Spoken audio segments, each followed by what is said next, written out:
You try to control the conversation. You think about what to say, how to say it, when to say it, but somehow, it never goes the way you expect. You plan your words, but the other person responds differently. You try to guide the conversation, but it slips out of your control. And in that moment, you feel something strange, a mix of confusion and frustration. You start thinking, why can't I handle conversations properly? Why do others speak so easily, while I struggle? Why do I lose control, even when I try my best?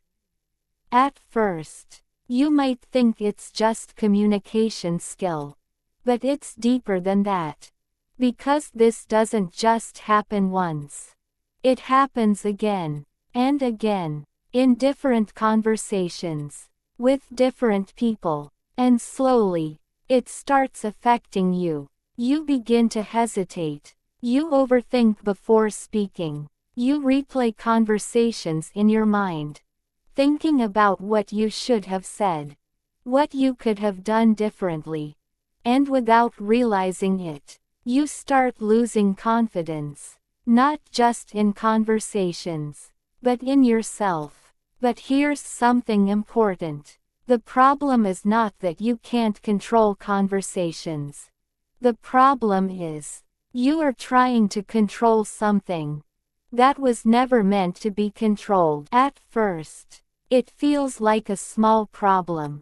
Just a few awkward moments in a conversation. But your mind doesn't let it go. It goes back to that exact moment, that one sentence that didn't land well, that one reaction you didn't expect, that one pause that felt uncomfortable, and you replay it again and again and again, trying to understand what went wrong. Maybe I said it the wrong way. Maybe I should have waited. Maybe I talked too much. At first, it feels like you're learning. But slowly, it turns into something else. Overthinking. Now, before every conversation, you prepare yourself. You think about what to say, how to respond, how to act. You try to predict everything. But conversations don't work like that. They are not scripts. They are not predictable. They move fast. They change direction. And the more you try to control them, the more they slip away. Control creates pressure. And pressure creates hesitation. Now, instead of being present, you are inside your head, thinking, analyzing, adjusting, while the conversation is happening outside. And because of that, you miss moments. You respond late. You lose flow. And that creates even more awkwardness. And then, after the conversation ends, the cycle repeats. You think about everything again. What you said, what you didn't say, what you should have said. The more you try to control conversations, the less natural they become. Anti-clockwise arrows cycle. You try to control. Down-pointing arrow. You overthink. Down-pointing arrow. You lose flow. Down-pointing arrow. You feel awkward. Down-pointing arrow. You overthink again. Down-pointing arrow. And the cycle continues. And slowly, you start believing, I'm just bad at conversations. But that's not true. But here's something most people don't realize. The need to control conversations doesn't come from skill. It comes from fear. Not always a big fear. Not something obvious. But a quiet fear. In the background. Thought balloon. What kind of fear? Fear of saying the wrong thing. Fear of being judged. Fear of being misunderstood. Fear of being seen differently. When that fear exists, your mind tries to protect you. And the way it tries to protect you is through control. It tells you, think before you speak. Be careful. Don't mess this up. At first, it feels helpful, like you're being smart. But slowly, it becomes a problem. Because now, you are not speaking freely. You are filtering everything. Every word, every sentence, every reaction. And when you filter too much, you lose your natural flow. You stop being yourself. You become controlled. Your attention is no longer on the conversation. It's on yourself. How do I sound? What will they think? Am I saying it right? The moment you become self-focused, you stop being present. And when you are not present, you can't respond naturally, which makes the conversation feel forced, which increases the awkwardness. And that awkwardness confirms your fear, making you try even harder to control next time.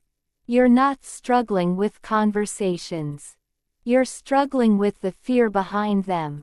Sometimes, your present behavior is not created in the present. It comes from the past. Think about this. If someone has ever felt embarrassed during a conversation, or said something, and got judged, or tried to express, and wasn't taken seriously, that moment doesn't just disappear. It stays. Not always clearly, but emotionally. Your brain remembers how it felt, the discomfort, the awkwardness, the silence. So the next time you enter a conversation, your brain tries to protect you. It says, don't let that happen again. And the way it does that is by making you more careful, more controlled. Control is often a response to past discomfort. Imagine this. In the past, you said something, and people reacted negatively. Maybe they laughed. Maybe they ignored. Maybe they judged. Now, even if the current people are different, your brain still remembers that feeling. So instead of being relaxed, you become alert. Instead of being natural, you become cautious. Sometimes, you're not reacting to the current conversation. You're reacting to an old memory. And this makes everything feel heavier. Because now, it's not just a conversation. It's a situation your mind is trying to control, to avoid repeating the past. And that's why you try harder to control, even when there is no real threat. Sometimes, it's not just fear or past experiences. It's the pressure to be seen a certain way. In conversations, you are not just talking. You are also presenting yourself. How you sound, how you appear, how others see you. You might not say it out loud, but inside, there's a silent question. Do I sound smart? Do I look confident? Will they like me? Now, your focus is not on the conversation. It's on your image, on how you are being perceived. The moment you start managing your image, you stop being natural. You want to say something simple, but you think, does this sound good enough? Is this the right thing to say? And that small thought creates hesitation. In group conversations, this becomes even stronger, because now, you are comparing yourself. Someone speaks confidently. Someone makes people laugh. Someone gets attention easily. And you start thinking, I should be like that. Now, instead of expressing yourself, you try to perform. And performance is never natural. The more you try to impress, the less authentic you become. And people can feel that. Not consciously, but emotionally, which makes the conversation feel slightly off. And that makes you feel like you're losing control again. But beyond fear, beyond past experiences, and beyond social pressure, there is something deeper. How you see yourself quietly shapes how you show up in conversations. If somewhere inside, you feel like you are not enough, that belief doesn't stay silent. It shows up in how you speak, in how you react, in how you think. When you enter a conversation, you are not just talking. You are also carrying a question. Am I good enough to be heard? Do I deserve their attention? And when that question exists, you don't speak freely. You hold back. You filter. You adjust yourself to fit in. Your identity decides your expression. If you see yourself as someone who struggles, you will behave that way. Even without realizing it, someone else speaks confidently, and you think, they are better at this. I'm not like them. Now you are not just in a conversation. You are comparing.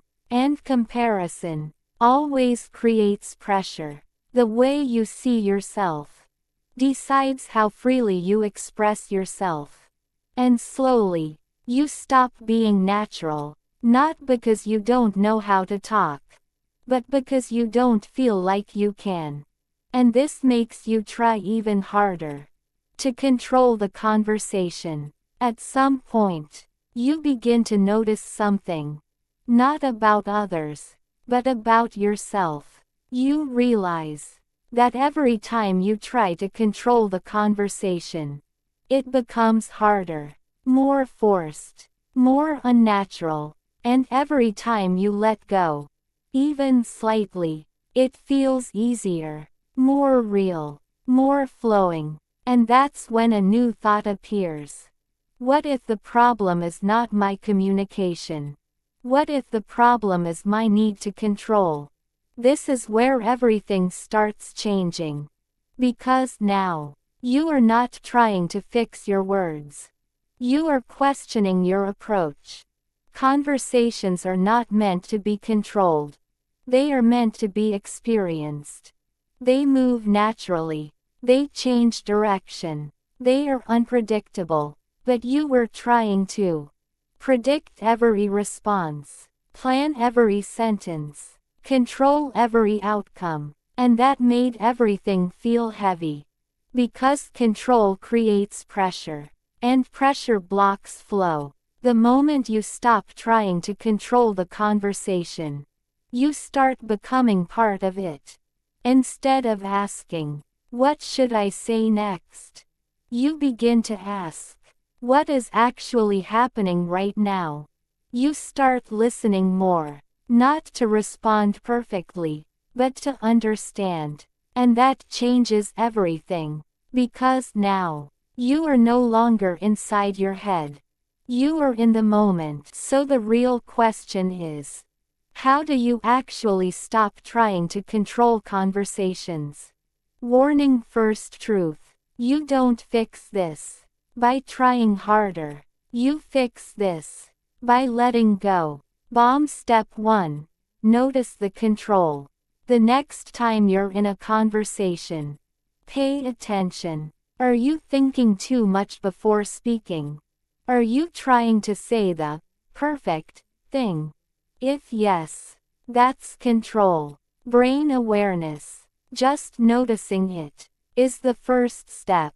Because you can't change something you're not aware of. Thought balloon step 2. Speak before overthinking. Most of the time, you lose your natural flow in the gap between thinking and speaking. So reduce that gap. Say simple things, not perfect things. Natural conversations are not perfect. They are real. Bullseye step 3. Stop trying to impress. If your goal is to impress, you will always feel pressure.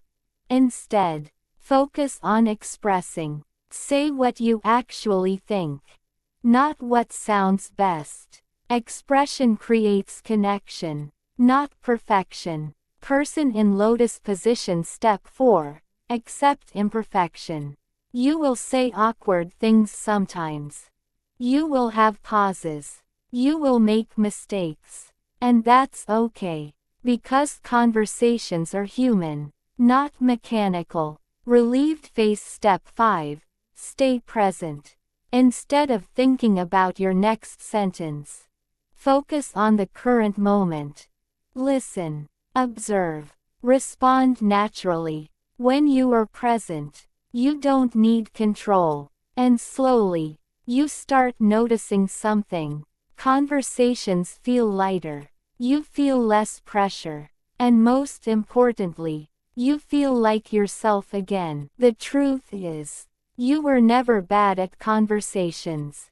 You were just trying too hard to control them. And the moment you understand this, something inside you shifts. You stop chasing the perfect response. You stop analyzing every word. And you start just being. You realize that conversations are not about control. They are about connection. Not about saying the right thing, but about being real in the moment. You don't need to control every outcome. You don't need to predict every response. You don't need to impress everyone. Because the moment you let go of control, you feel free. Free to speak. Free to express. Free to exist. Without pressure. You begin to notice that conversations flow better. Not because you became perfect, but because you stopped forcing it. When you stop trying to control the conversation, you finally become part of it. And slowly, you build confidence. Not from perfect words, but from real experiences. So the next time you feel like you're losing control, pause and remind yourself, conversations are not something I control. They are something I experience. Because in the end, the moment you stop trying to control everything, is the moment you finally start connecting.